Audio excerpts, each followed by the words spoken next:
Final ending to the Ping, Part 1 down below. The shore. Does mother know? I'm not sure, but it's irrelevant. Furthermore, I didn't come down here to flee. I needed a change, and it was a nice offer. So, will you be attending or not? They promised they would be there Friday afternoon and gave them directions. As long as their mother didn't go along, I didn't mind if they asked to notify their mother. I'd gotten the house for a great price. Real estate was practically as cheap as any other town once you were a few streets away from the beach. Thanks to the shrubs the owners had planted a few years earlier, the backyard is semi-private and has a good yard on a fair-sized lot.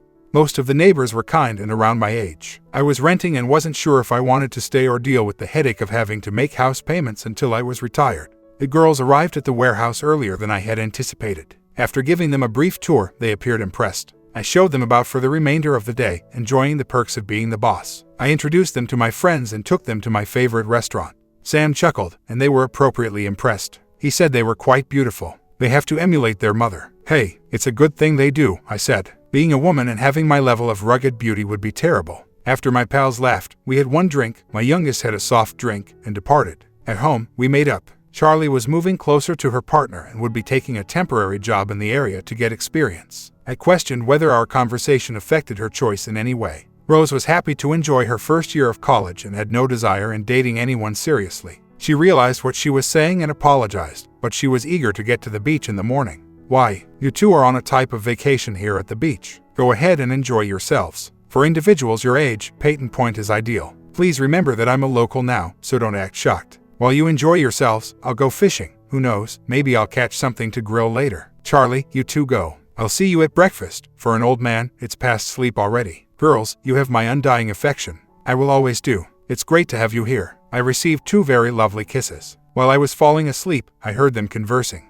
The following morning, I woke them up at 8, fed them breakfast, and wished them well. Joining Sam at the dock was my next step. He said to me, "Nice girls," as I was setting up. "Excellent, Sam. I'm just happy that I was able to witness their growth." Sam, the psychologist, bartender that he was, gave me a quick look. I had never told anyone in the area the entire story except for him. Still miss her, I exhaled. Almost every day. I was bound to her life for eternity. I never once imagined that we would part ways. Then again, I still get upset when I consider how effortlessly she accomplished what she did. Not as much as I used to, but still enough to be furious. Ever think about getting back together? Not once. With a simple grunt, he shifted the conversation. The trout were running, and I was fortunate enough to catch 3 good-sized ones. After dressing them and putting them in my cooler, I made a quick trip to the farmer's market where I bought some fresh zucchini, tomatoes, and corn. My one luxury purchase since moving was an excellent barbecue that I had acquired. I rarely used my stove, especially in the summertime when the weather was lovely. About 4 females arrived, giggling and a little tanned.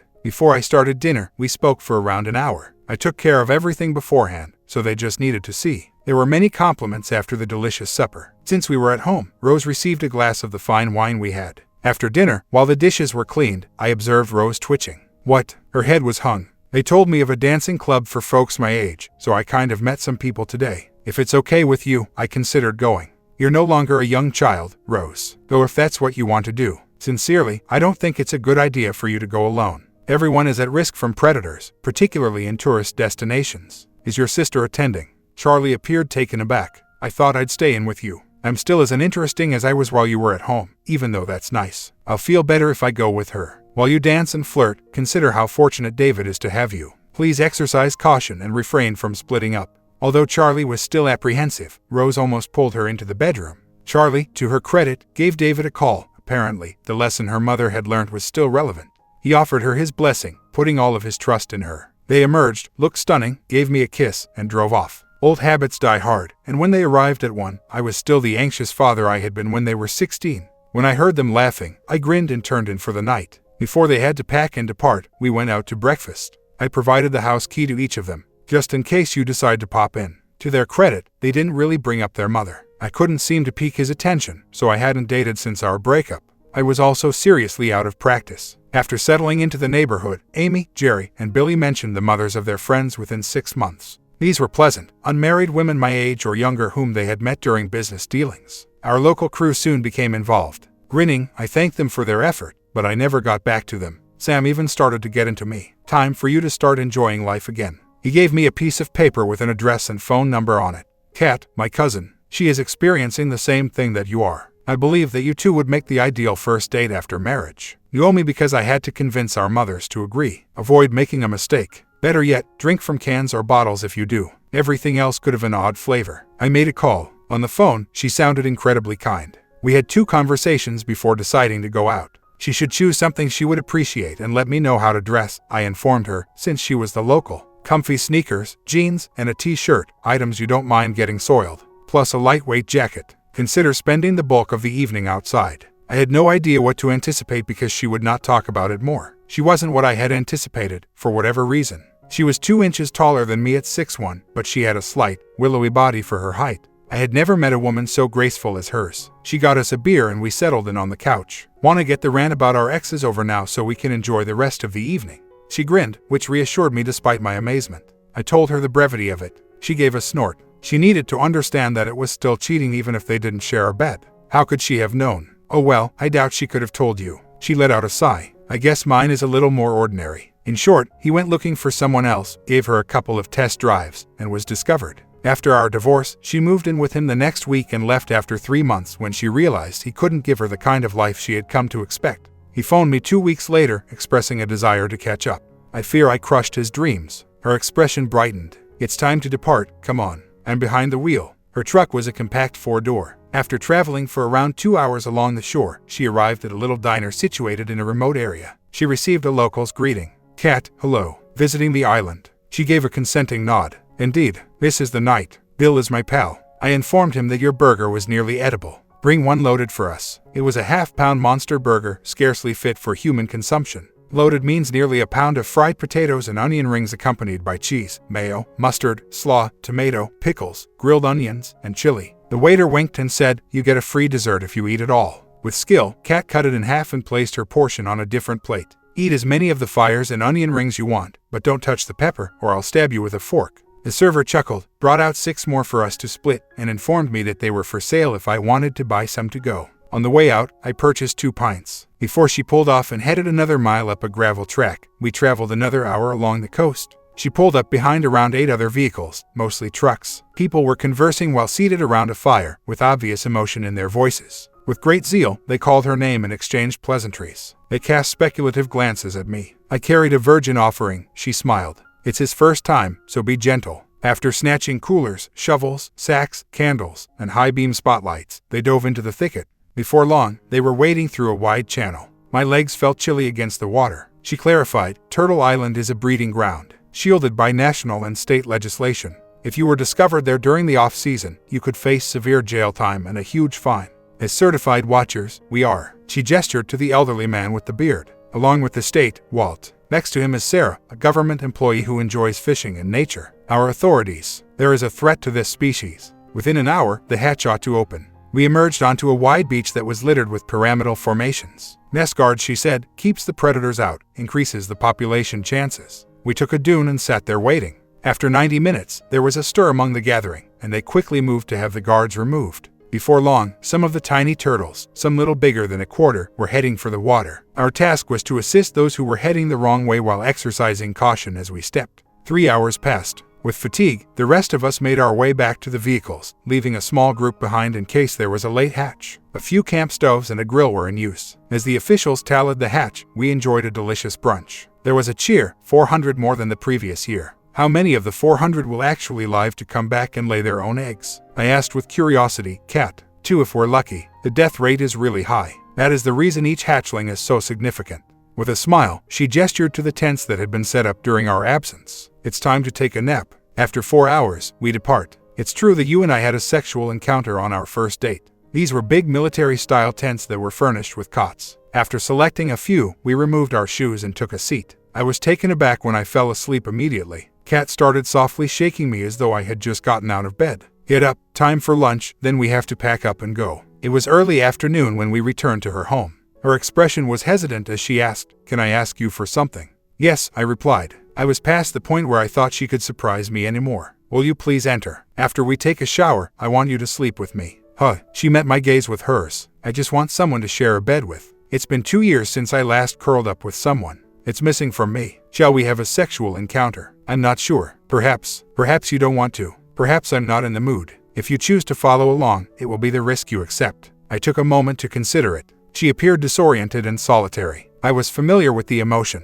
Sure, I smiled, but I'm going to be gone if you start snoring. Together, we took a shower. Sensual, but not in the slightest bit sexual. We caressed, massaged, and shared body parts just out of want. We curled up together on her bed. She gave me a quick kiss. With tears in her eyes, she said, "Thank you. For now, would you just hold me?" We cuddled together. I gave her shoulder a little pat and inhaled her lovely hair aroma. When we fell asleep, I had more work in mind. I felt her stir at around 2 in the morning. She chuckled when I kissed her back. "You realize how bad you are for my ego. You start snoring the first time I'm in bed with a male in nearly 2 years. She interrupted me as I attempted to apologize. Silence. "Everything is okay. 5 minutes after you fell asleep, I was probably sleeping as well." She stood up. "I'm going to be sleep deprived for a while. My routine is always thrown off for a few days by these occurrences. Do you want a wine glass?" I stood up to go with her. I didn't bother with clothes because she hadn't. We drank a glass of wine and discussed things that neither of us would remember later. She grasped my hand. "Let's return to our beds. Additionally, you will wake up with different equipment if you go to sleep this time." Recognize. Yes, I did. After 25 years, it's difficult to describe sleeping with someone new. It's completely different and yet it feels familiar at the same time. We touched, looked, and took our time. There was no anxiety since we knew it was going nowhere. We got along well and became friends. However, 3 months later, she was crying when she saw me at the door. Recall Walt, the Islander. He spent yesterday night here. He and I have had a few lunches together, but last night we shared dinner and then breakfast. I think he's great. Our histories and interests are similar. We are having our last night together. I will not be seeing you again. Please try not to get angry. When I embraced her tightly, I believe I startled her. I'm glad for you. But each time there's a hatch, you'll see me again. Now I am one of you. Walt seems like a good man, too. Together, you'll be great. After dinner and a few drinks, she unexpectedly asked me to stay the night. I've grown to like you, so I want to say goodbye properly. Will you? I gave her a hug. How could I turn down such a generous offer? However, I feel that it's only to remind me of what I'll be missing. Therefore, I must inform you. Lead your lamb to the slaughter, now. It was lovely, emotional, and sad, but it wasn't magical. She cooked us breakfast the following morning, led the way to the door, and remained there for as long as I could see her waving. Sam laughed out loud. Well, certain parts of you got wet, including your feet. Perhaps you'll take a more long-term action now. I believe that his wife found it bothersome that I was single. Every now and then she would come to the bar, have a few drinks, and begin bragging to the single women about what a catch I was. I would go red, and Sam would laugh. I had a woman living with me previously, so I was courteous. Rose changed her address to mine without my knowledge and came down whenever she could. 10 miles down the road, at Coastal, she transferred once the 6-month residency requirement was set. She arrived with her car completely occupied. Hey, Dad, it's official, I'm a beach girl. I've moved to Coastal, where I'll be starting in 2 weeks. If not, I could move in here and save you some money. Hopefully, it will give me enough time to find a dorm place. How should I proceed? Her smile was virtually taking up her entire face. I'm sure the dorms are very nice, I remarked, observing her expression lowering. But perhaps not as pleasant as this place. Which of the extra bedrooms is your preference? She smiled again. Can I really call my dad a trash for treating me badly now that I'm older? Not at all. I didn't believe that.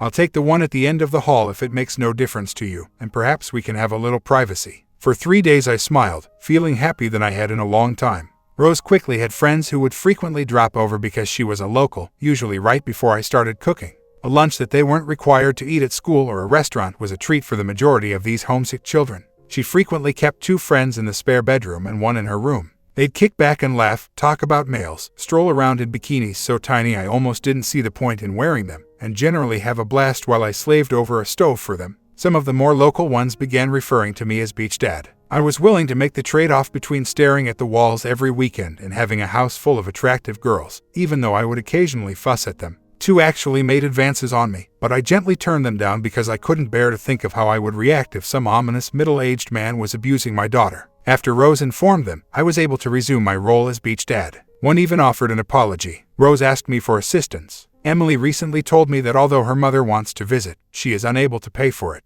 They don't have much money, as you are aware, and she is receiving a full scholarship. Are you going to assist them? Emily turned into her closest confidante. She had given me some background information. Yes, I'll give the motel I stayed at when your mom and I parted ways a call. It's close and tidy, but it's not fancy. You think she would enjoy that? You don't understand, Dad, that her remain here is my wish. Emily can share a bed with me, and she can have the guest bedroom. In this manner, people can avoid going out to eat. Dad, they truly are impoverished. She looked at me like a small kid, and I nodded. She didn't own a car, so Rose and Emily met her at the bus station. I'd heard them chatting in the living room when I arrived home from work. Before heading to see her, I had a drink of tea in the kitchen. The kids leaped to their feet and gave me hugs. This is Beach, Dad, Mom. Is he not tidy? Beach, Mom and Dad. She got up. Dark hair with a hint of gray in it. Eyes that were so dark as to be black. Although she lacked beauty, her face was pleasing. Though it had settled wonderfully, she was probably 20 pounds heavier than she had been in her 20s. She extended her hand. I prefer July when I'm in the presence of grown-ups. Taking her hand, I was struck by how warm it felt. Bill, when I have people over old enough to call me that. We clicked immediately away. We were around the same age. In actuality, she was 3 years older. Our tastes in cuisine, movies, and music were all the same. Until I told her that I was grilling, she persisted on assisting with supper. Oh no, I'm not going to stand in the way of a man's instinctive want to burn meat. I'll work on the salads if you'll show me around the kitchen. She, Emily, and Rose were soon joking around the kitchen while laughing. I was struck with an intense sense of loss as soon as I peered through the patio door. Charlie, Rose, and Mary should have been there instead of the current arrangement. I was furious for a brief moment about what I had misplaced and what she had discarded. By the time they came out, I was over it, and we had a great evening. I requested that Emily and Rose bring her home. Compared to the 9.5 hours it took on the bus, they could arrive there in 6 hours. When she went, she gave me a huge hug. Thank you. At any moment. You're welcome here, always. She let out a sigh. Thank you for that, but that's not what I meant to say. I wanted to express my gratitude to you for proving to me that decent men do exist.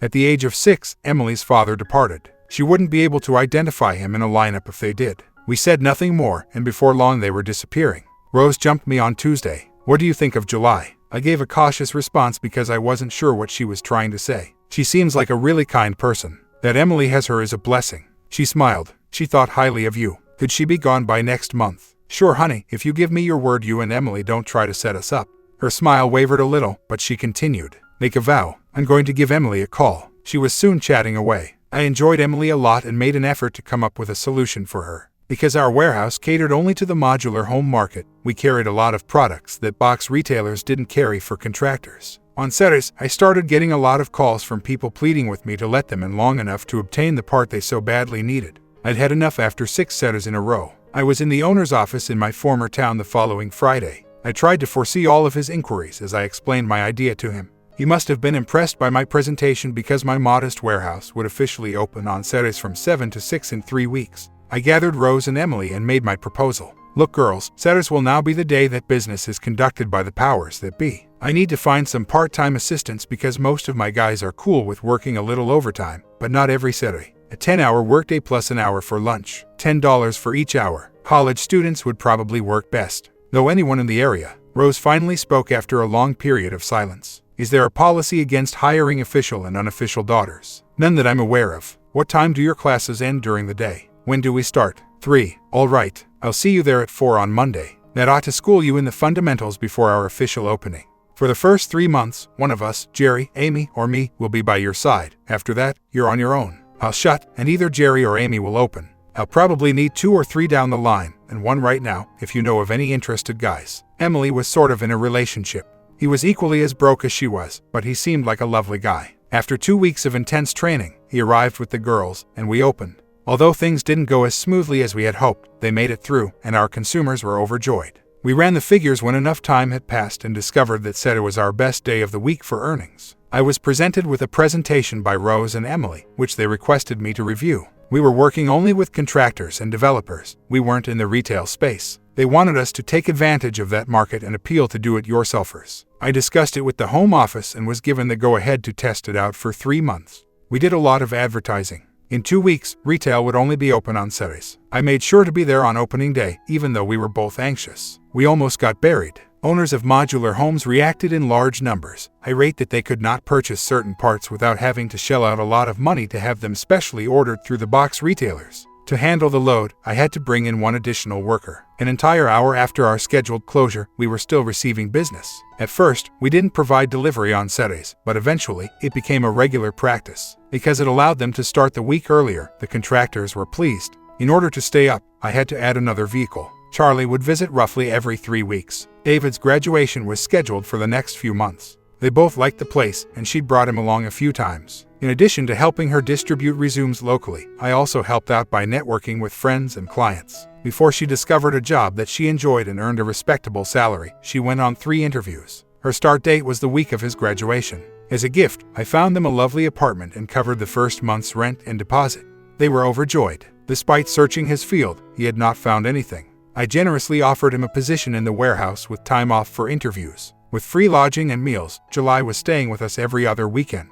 We grew accustomed to one another. I briefly told her about Mary, and she provided me with a synopsis of her former partner. I questioned her about the origin of her name, July. My parents lacked creativity. My siblings are August, my brother, and May and June, my sisters. Things worsen. Thunder, Rainy, and Sunny are the names of my first cousins. The family is interesting. How did Emily escape? July chuckled. She didn't. April is her middle name. The children used to socialize a bit more, and since they worked, they were able to make some money. However, they frequently left us alone at night. We were becoming more and more at ease. We sat down on the couch together one evening, sharing a bottle of wine and watching a romantic movie. We were quickly at odds with one another as gravity pulled us in. Our lips met as soon as she looked up and I looked down. After 30 minutes, we had changed into the bedroom. That first time was quick and difficult. Apparently, she had also been away for some time. It went a little longer and with a little more gentle touch the second time. We had just finished when automobile lights streaked across the window, preventing us from cuddling in the afterglow. She fled my room empty-handed.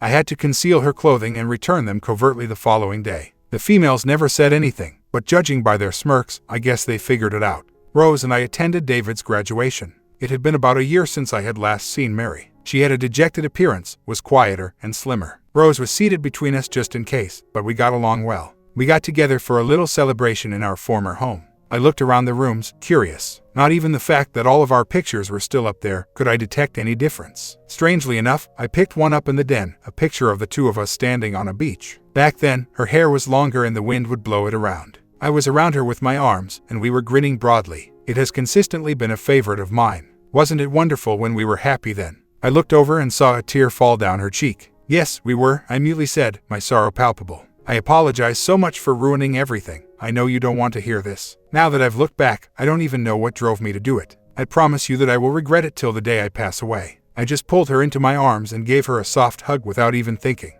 She began to cry as it caused something within of her to break. Rose entered, glanced around, and then softly shut the door, allowing us some space. You didn't have to take them away from me, you know. Silently, as we parted ways, she murmured that. I informed her that I didn't know what she was talking about. The females. You were the one they wanted to be with, not me. You all will soon be down there, leaving me all by myself. This is working if this is how you want to exact revenge. It stunned me. That was completely unconsidered by me. Mary, this is not about retaliation. Now that they are both adults, the girls are free to choose what they want. It's not like I took them from you. Rose's affinity for the beach began the first time we took her there when she was 3 years old. Does it really matter if she transfers to a beachside college instead of her original one? I adore having her around, no doubt about it, but until she showed up at the house, I had no idea about her transfer. Is she not seeing you as much as before? She and Charlie are known to get together at least once a month. I hesitated, getting a little enraged. It wasn't all about her all the time. Regarding Charlie, don't you believe that before accepting her current position, she looked at all of her local options? Mary, that was a good offer. She is an adult who will soon tie the knot. She's free to choose where she lives. I like having her close, I won't dispute that, but I'm a little offended that you feel I tried to take them away from you on purpose. Her eyes widened as she stood there and I vented a little. She hung her head and apologized. I am aware that you did not intentionally take them away. However, the reality still stands that I'll be here by myself while you're all down there. She remained silent when I almost reminded her that her actions brought about this circumstance. She'd undoubtedly stated to herself whatever I might have said. Then I said something that, looking back, I should have thought through more carefully. Look, come down if you start missing them too much. You are welcome to stay in my guest room for a minimal fee. Eyes full of hope, she raised her head. I warned her, there's nothing to read into this. You do realize that all I'm offering is a room. She thanked me and indicated that she might take me up on offer eventually, even though I could see the disappointment in her eyes. We returned to the gathering. I was getting along very well with July. She was talkative, gorgeous, and willing to try anything. One morning, I just had some fun with the girls and went her to the pier. Emily and July loved it, especially after July caught a 4-pound flounder. Rose, on the other hand, wasn't so fond of it. We caught enough fish between the three of us that evening to enjoy a wonderful fish fry. I even had July's help cleaning them. Rose was going out with another boy, Emily, and her boyfriend. I didn't ask, but I'm quite sure he was her boyfriend. I decided to go to the pub with July as I didn't feel like staying home. I had a nice day hanging out with my buddies. Evelyn, Sam's wife, and July got along so well that she inquired about our relationship while using the restroom. She smiled at me the remainder of the night, clearly delighted with my response. When the girls got home, we were already in bed. I held on to her even as she started to stand up. I responded, they know, and we're all adults here. Let's head to bed now and cuddle up." All morning long, they smiled but said nothing. For the first time in a long time, I felt terrific. I had optimism that I wouldn't live a lonely existence forever. I was giving July hints quite a bit, reminding her about the low cost of living and the career options in the area. She even looked at the Sunday papers' want advertisements, indicating her curiosity. I was called back to the home office by the proprietors. I was curious about the situation. "Bill, you performed admirably. A few of your suggestions have proven to be profitable. We are going to get right to the point. In Florida, we wish to open a warehouse. Our market analysis shows that there is a significant opportunity there. It's 4 hours away from your current position. We want you to come down, start it up, hire employees, and assist with training. We would prefer that you spend the majority of your time at home and visit the new location just 1 day a week. You stand to gain significantly from it. Give it some thought for a day or two." It took me by surprise. I had never guessed they were so proud of me. However, the more I considered it, the more appealing it seemed. I had no obligations to anyone, so I had nothing to keep me down. When I arrived back home, I spoke with Jerry and Amy and informed them of the chance. Now, the crucial query. Out of all of you, who would like to oversee the new warehouse? Or are you content to remain here? You are both moving up the ladder by 1 rung in each case. I was shocked when Jerry suggested Amy should accept it.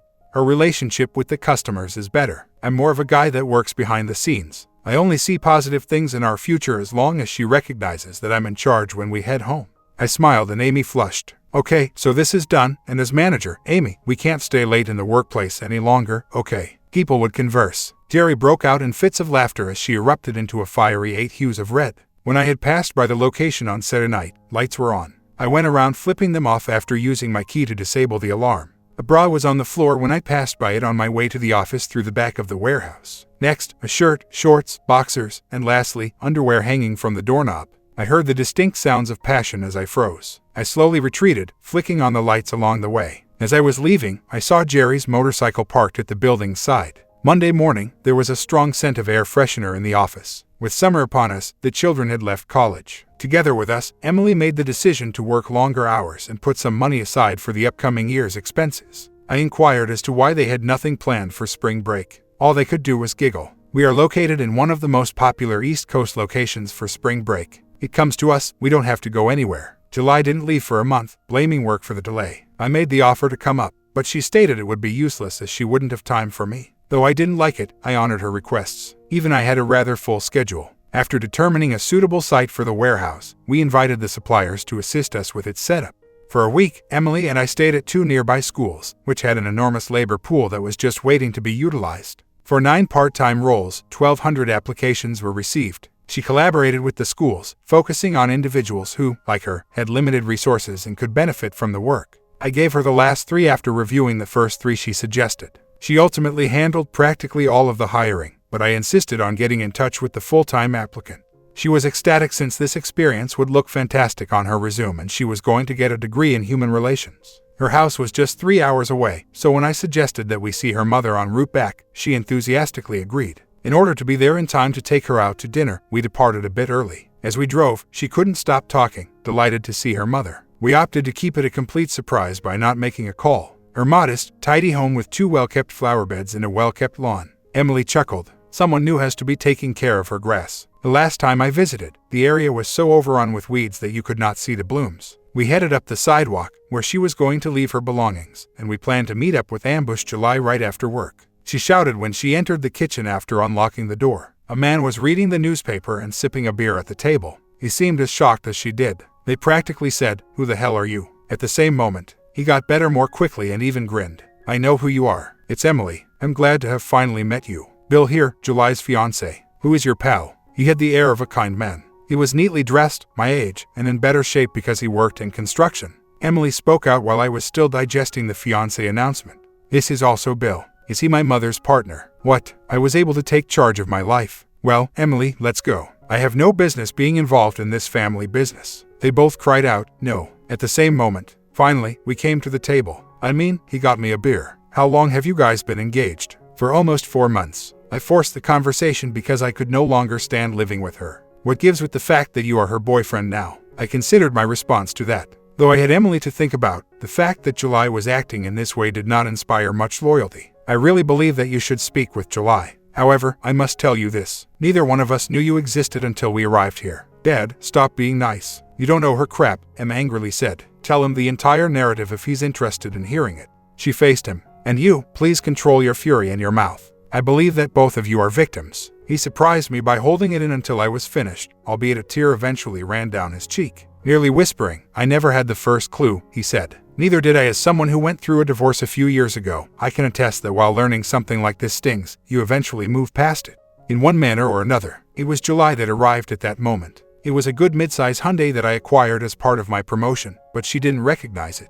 Whose automobile is it, Bill? It resembled a cartoon. Her gaze shifted from his to mine and back again. In her hands she carried a bag of goods. She cried out as it struck the ground. Nuo. She dashed back out the door, hopped into her car, and drove off down the driveway before we could say anything. Her tires screamed. We simply exchanged glances. I got up. I believe we should leave, Emily. We all need to take a moment to reflect. You, me, your mother, and Bill. I looked up at him. I'm sorry is all I have to say. We would never have gotten personal if I had known. I'll disclose this to you. I promise never to touch her again, whether or not you two can work things out. Tell her to give Emily a call the next time she comes so that Emily may arrange for a room for her. Furthermore, tell her not to call. At all. He gave me a real handshake. I felt a little alarmed. I had never seen such a refined treachery as this one. Emily merely got in the car and stared straight ahead, despite my best efforts to cajole her into staying. After traveling for almost 50 miles, she began to cry and apologize. I took her to a table by unbuckling her as I pulled up at a rest area. She started to cry, so I sat down next to her and held her. We resumed our drive after I helped her to calm down. I'll move my things out as soon as I can find something. She had spent the summer residing with us. In an attempt to relieve her of the burden of paying for the dorm, Rose persuaded her to move in. I believe the deal to be finalized. You should pay close attention, girl. You have no responsibility for what transpired. It doesn't bother me at all. In fact, if you move out, it will hurt me. Do you realize that you will always be my beach daughter? You would be missed. She broke down again in tears. While taking a toilet break, I gave Rose a call to make sure she was ready. She emerged when we got home, grabbed Emily's hand, and vanished into her room. I skipped making dinner. When they were ready, we would place an order. They emerged after 3 hours. On the couch, they both curled up around me. Thanks, Dad, she muttered. Unexpectedly, tears welled up in my eyes. I gave her a slightly closer hug. I'm hungry, I replied, pizza or Chinese. They leapt to their feet and got into a fight. Chinese won the tiebreaker, which I had to do. After they got into a fight about what to eat, I intervened and urged them to order everything. If we have any left, I'm sure your friends will help finish it. Later, 3 of their pals arrived, tore up the leftovers, and gathered around them.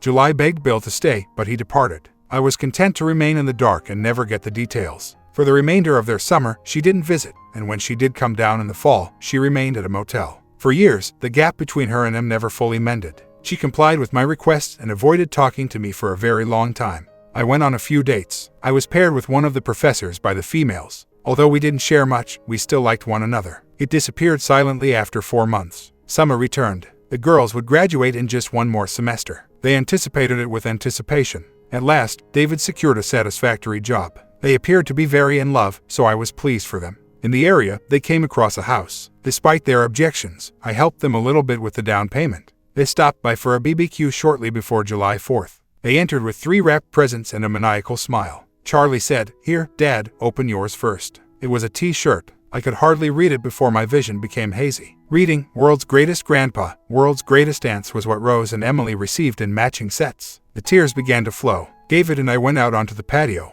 How far along? For 3 months. It's a boy. Grant, William David. It sounds good, doesn't it? Yes, it did. His son bore the names of both grandfathers, and he was a junior. 2 weeks ago, I attended an intriguing meeting at the headquarters. They were launching warehouses in Georgia and Texas. We had to seize the lands of a significant rival that we had acquired. I was supposed to be in charge of all of them, if only briefly. After business was over, I couldn't help but drive by my former residence. We had broken up about 2 years prior. As I was driving by, I saw Mary, much to my astonishment. I was following her as I pulled in before I realized. She was standing there in a familiar stance, without even realizing it was the same car. "Bill," she cried out. "What are you doing here? I needed to take care of some business matters. How are you doing?" She let out a sigh. "Alone. You, tell the same truth." See, this was a spontaneous action. I only planned to drive by and have a peek at the house. However, since you're here, how about joining us for dinner? Her face nearly split apart when she smiled. I would also adore it. Enter and let me to change. In any case, I have something for the girls and you. I was going to send it, but now that you're here, I can avoid the hassle. She changed the decor. It was lighter and more modern. It was unclear to me if I liked it or not. She became aware. I thought I was in need of a shift. Are you fond of it? I told the truth. I don't not like it, it's just different. Good, she responded. Different was what I was going for. She gave me a few keys. I replaced the locks. A month ago, someone stole my handbag. The process of replacing everything was quite painful. He had the address and the keys, so the police advised me to take care of this. I spent a few days staying with Marge while the locks were changed because I was so afraid. After 2 days, they found the person attempting to cash one of my checks. An addict. I was astonished by that. Why didn't you tell us? Why? What could you have done, considering you live 2 states away? I didn't want you folks to worry, and I wasn't hurt. Everything is well now. Her body spoke a different language than her voice. I noticed her hands shaking and heard her voice falter. But what could I have done? She was right. She changed, and we headed to our favorite restaurant in town, an old mom and pop joint with excellent food. It had been operating for 4 decades. It was also reasonably priced, which at the time was something a young couple on a limited budget could appreciate. Of course, our imminent grandparenthood was the main conversation topic. When she mentioned missing much of the experience, her eyes became melancholy. I know I've offered before, but would you honestly just come down? Charlie and Rose would really like to see you again. I'm not sure. I just don't have the money to. Cease. You are welcome to remain with us. Please notify us of your arrival time so that I can take a few girls out. Her eyes widened. Girls. Yes, Mary. Women. Mostly young, attractive, bikini-clad girls throughout this time of year. As friends with Rose and Emily, I believe I now have an unofficial daughter count of 14. When a college student discovers you can cook and you live by the beach, this is what happens. I don't know. Mary, what's the issue? Okay, let's move on from this topic. Either you show up or you don't. We rode silently back. I turned down her offer of a bed for the night. She kissed me on the cheek. Next weekend. I'll come down on Thursday after taking a day off. Sufficient prior warning. I smiled. I will degroom the space. Forget about driving. Rose will come get you. She objected, but I booked tickets on the small commuter train since it was nearly as affordable as driving. There were laughs coming from the kitchen when I got home on Thursday afternoon. Rose, Emily, Charlie, and Mary were cooking up a storm. David, Chuck, and Sean appeared to be stuck in the living room. I instructed them to go outdoors since I would be leaving in a short while. After receiving a kiss from each woman, I was exiled from the kitchen. Veggie salad, brownies for dessert, hash brown casserole, and meatloaf. When it's prepared, we'll give you a call. Mary smiled, knowing that they were cooking one of my favorite dishes. I responded, object lessons, boys, as they offered me a beer. You can probably stop 1 woman once in a while, 2 maybe, 3 not at all, and 4, your only option is complete surrender or a swift retreat. You'll lead a reasonably calm life if you smile and say yeah, sweetie frequently. They emerged like a horde, carrying dishes. We ate, laughed, cuddled the kids, drank wine, and generally had a great time. All of them, even Mary, gave me a kiss goodnight. Her head rested on my shoulder as she briefly clutched me. I appreciate you doing this. I briefly had the impression that we were all back in the family. I pulled back. Mary, our family dynamic hasn't changed. We're still one. We appreciate your visit. It was very appreciated by all of us. Later, I lay in bed and thought, did I act appropriately? Was I really so gullible? After giving it some thought, I decided to go to bed because I couldn't think of another way out of the predicament. It settled in as a twice-monthly ritual. Charlie emerged more frequently the closer she got to her due date.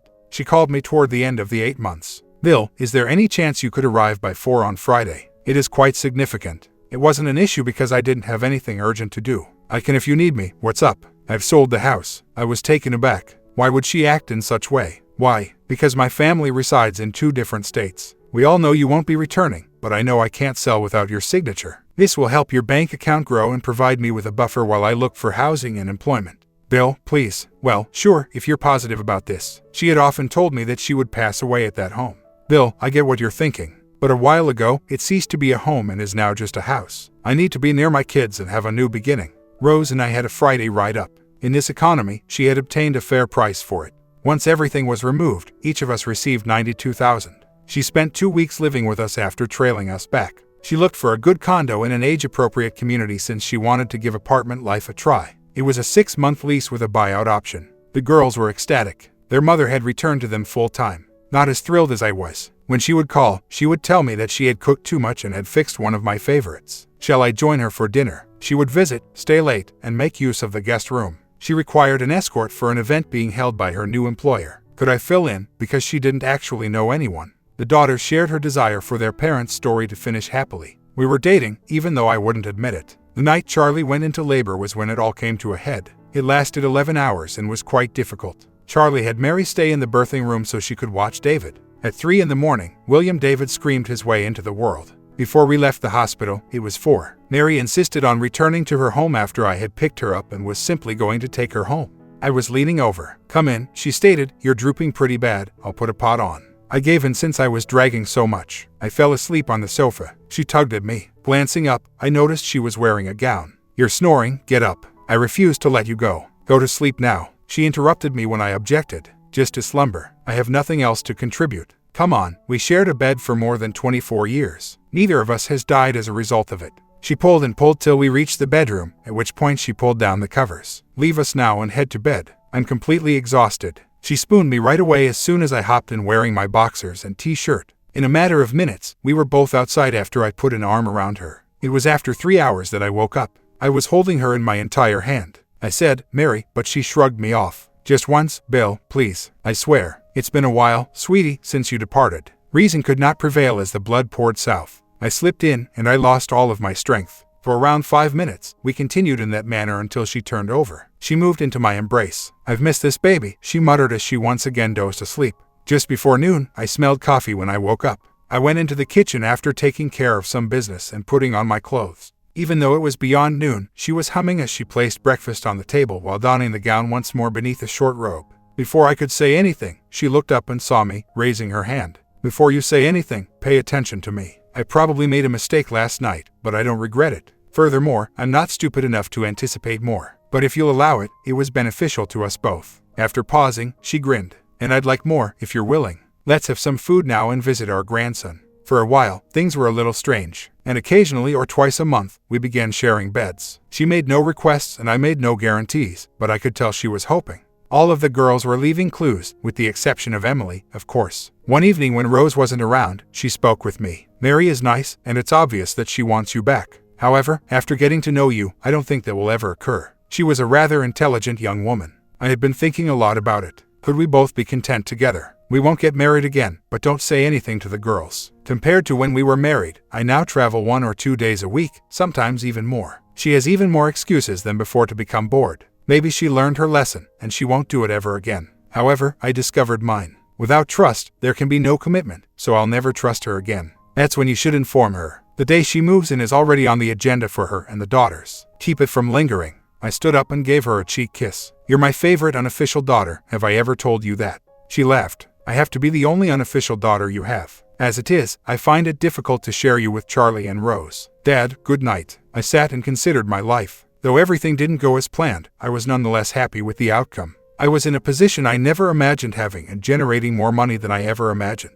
For my age and education, $75,000 a year wasn't too awful. I would never be wealthy, but that was okay. The company had expanded nationwide, and to fill the position of national director, they hired a 30-year-old with an MBA. I wasn't envious, I just couldn't take it. In addition, I was getting close to retirement, so I was content with my situation. I told Mary and the daughters that we would never be together again, and they were devastated. After I eventually made her understand why, she essentially vanished from my life. We would cross paths at family get-togethers, but she avoided contact. Her new employment introduced her to a man. For some time now, they have been rather close. She is grinning more. After graduating, Rose and Emily set out on their own. I gave Emily away, so it was a little strange when she got married. July didn't say much, even when we were dancing, but she stood with me. I believe she is upset by Emily's growing attachment to me over the years and the unannounced visit that interfered with her dual existence. She had not been treated well by the years. She was single at the time. Jerry and Amy remained employed by the company. She was raised in Texas, it appears, so they relocated there to run the store. When I shortly retire, there are plans in place for her to take over my region and for Jerry to take over her previous position.